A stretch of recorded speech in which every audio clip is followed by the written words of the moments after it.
get the Vi, which is a mainstay in CIS, and we're also getting Corki, which is No Man's special pick. He likes to pick this blind. He'll pick it into so many different matchups. This is like his go-to champion. Well, if there's ever a time for it, it's trying to push your team to a Game 5 and one game closer to qualifying into MSI groups. Now, the thing that I want to find picks that are, really specific to one region, it certainly does happen. There's plenty of competitive leagues around the world. But I mean, even if you know to expect the Vi, the chances of you playing against it when it's a regional specialty, very unlikely. Here we go, Game 4. Trevor's not here yet, I have to do something. No quick stats. Oh, don't worry, I'm not going there. Vault Breaker coming in. Look at a big Koro, fights Pallet instead, they'll take it. No first blood this time for Gadget, but at least gets the damage down. Again, just trying to create... I think he really wants it. Nola doing work here up against No Man's. Doesn't have Ignite, but he's going to just force the Valkyrie away. Of course, with both having Flash. Zero's going to have to pop out soon, but Boss doesn't want to dive. Here in the bot lane, looking for a big Koro. They do find it there with the knockup. Damage is there, and Gadget again will grab first blood. And it's finally working out for Vega Squadron to pay its here by Vega. Yeah, Sanders also with the unsealed spellbook. So is Null, by the way, but we'll talk about that later. Meliodas looking for No Man. Flashes in. Pallet going to have to try and protect him. Null's got no mana. Yeah, and Meliodas has got no health. So I'm not sure that PVB can do too much here. Yeah, I think that means that PVB have no chance. We'll see if Vega Squadron are respectful. It looks like up the crab, and maybe a catch. Oh, good juke around, but still tagged by the Q. There's the Brawl multi as well. Very well played by Pallet. And Anasik maybe forfeit, but Santa's there for the Devour. Here comes Vega. Pallet now the target. Boss flashes in, finds the ulti on a big Koro. Will get the flash. Finds the stun. Immaculately played by Vega. They just destroy and wipe PVB off the face of that dragon. They then turn to the Infernal, and unless Meliodas can look for a steal here, doesn't have access to the flash, I think they have to give it away. Where was this team 2 games ago? Looking like honestly completely different. They'll get the Infernal. Zeros, yes, he will get some turret plates there in top lane, but wait with this game for these two teams. Ulti though down the bottom side, PVB may have found an opportunity. Gadget will be forced to flash away. Big Koro wants it, he's gonna chase in and he does grab the kill. Oh, with the trade though, the tower is too much. But the thing is that the wave is still pushing in. Santa's up as well. So Zeros gonna have to be careful here. Careful as he walks into the pit. Yep, straight in, looks for the stun, finds it. 2v3 into the Shroud right now. Zeros can get out with his ultimate here, but they actually want to try and commit for a kill. Zeros looks for Boss. They TP in as well. Boss is going to look to go down. The ulti is enough. Big Koro actually comes in with a TP and finds a snipe. Now Null already found the shockwave. Will flash after No Man's who follows. So Vega Squadron did manage to get the Rift Herald out. It's now placed on a Nanosick, but TP play from Big Koro, as you're talking about, comes back from the grave, immediately participates in the fight to clean up on the back half, and it looks like we've got a lane swap, possibly into a dive, as Varus is top, but everyone else is looking mid. No Man's just used the flash, does have the Valkyrie though. So here's a Nanosick now going to look for a snipe. Meliodas completely caught out of position. Can't run out of that ulti. Going to have to keep running in towards his teammates. Pallet here to maybe try and save the day.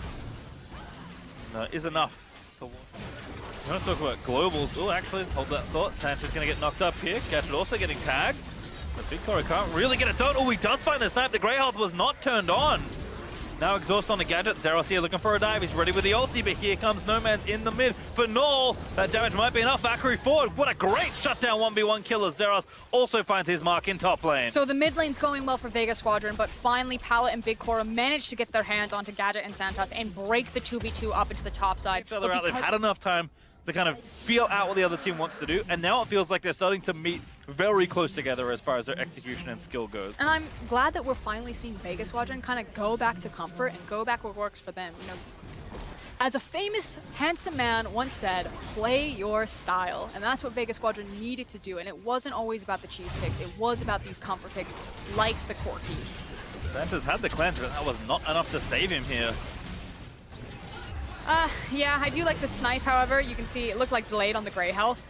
Wasn't really expecting that one. But this is what PVB want. They want the skirmish. It feels like they're relying a bit too much on winning fights before transitioning them to objectives, where Vega Squadron feels much more like neither are wrong, I think is fair to say.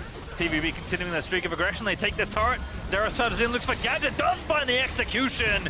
And now the stun in, gets another kill. PVB starting to heat up, Frosker. But here comes Aurelia very deep into the back line. Vanguard Zed lining up. Good ult there from a Nanosick with the flash out as Vanguard Zed finds 3. Shockwave though is really good, but a Nanosick does find the shutdown. It's 2 kills for Corki on top of it all. Shockwave is not enough to save Null and co. And in the end, though, VEG Squadron come out on top. That is one member from PVB that just kind of limps away from the team As I fight. was looking at it earlier, although, again, hold that thought.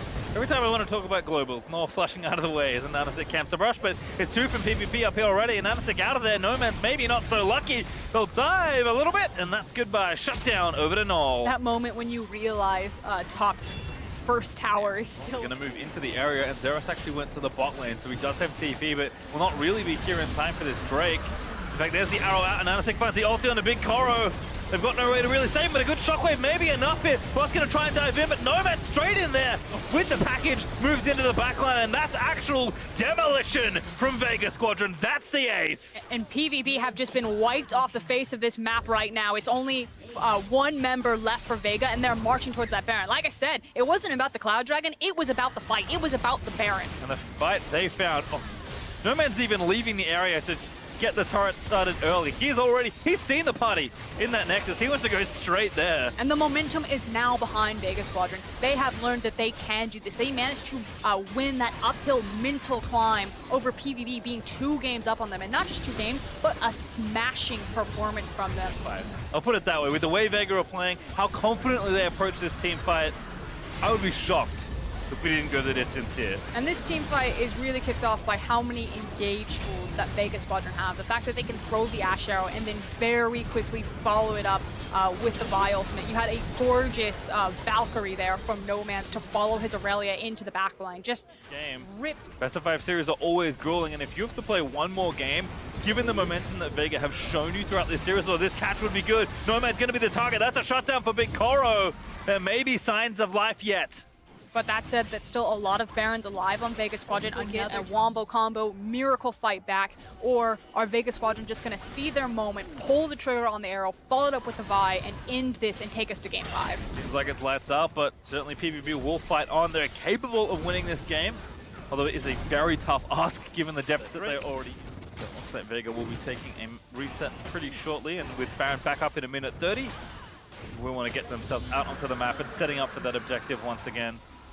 Which means that the ARAM mid lane doesn't hurt them as much as I feel like it did this 1v1.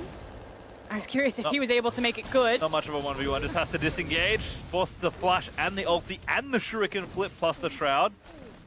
So there we go, there's the answer. I wanted Nomans into a side lane. I thought that he would have the 1v1 advantage. Now Nomans knows that he has the 1v1 advantage, burning the flash right there. And Vega, if they want to, can continue to kind of leverage these types of lane assignments to abuse proper positioning or better positioning over the Baron. Yep, nice handoff there. Boss is like, okay, I'll go back down to the side lane now. Actually, Zerasa is unknowingly about to get aggressed on by the Aurelia, but Boss is going to miss that stun as Zeros drops the Shroud. But he's the one that's going to apply pressure here while the rest of Vega go play around the Baron. Yep, push the mid lane forward, walk into upper river. You're then gonna start staggering your sweepers, clearing out all that vision. And I guess hitting the Baron even though it's warded. Yep, Sanders is like, needs to go over. Oh, it's a little bit to the left. All right, he does find the ward. No Man's also ready with the package. Yep, Eliota's gonna dive in, but package out, unstoppable during that. As Null, again, going to get ulti. That's rough. Goodbye, Oriana. Probably going to dive back in, but I don't know if PVB can win this. Nomads are going to say, you absolutely cannot win this. And Vega going to grab every single kill. Only Zeros left because he was in the other lane. And that's a free Baron if they want, but more importantly, they can actually just shove this wave into the mid lane. Zeros can't stand there. There might be a discount Nexus instead. He's invisible, but not going to matter too much. Again, tries to find a kill, and Nanasik dodges out. TP back in from the Corki. Nomans decides to rejoin the fight. That's an ace. We're going to game 5, Frosco, and VEG Squadron playing absolutely incredible across these last 2 games. I don't know if they can end it, though, on this wave. They are trying to protect the cannon creep so that they can keep the tower fortification down. They're going to make a go of it, if nothing else. Vega, so much power, so much strength, and looks like they have enough to knock down the Nexus. The respawn's barely up in time as VEG Squadron going to have a scraping silver all the way to game 5. And you can see the look on Gadget's face right there. Pulls out the headset. Woohoo! It's a long day. And you got one more to play. You've done your part. You figured out what's worked. You have the Tom Pinch and the Ash. Let the rest of your team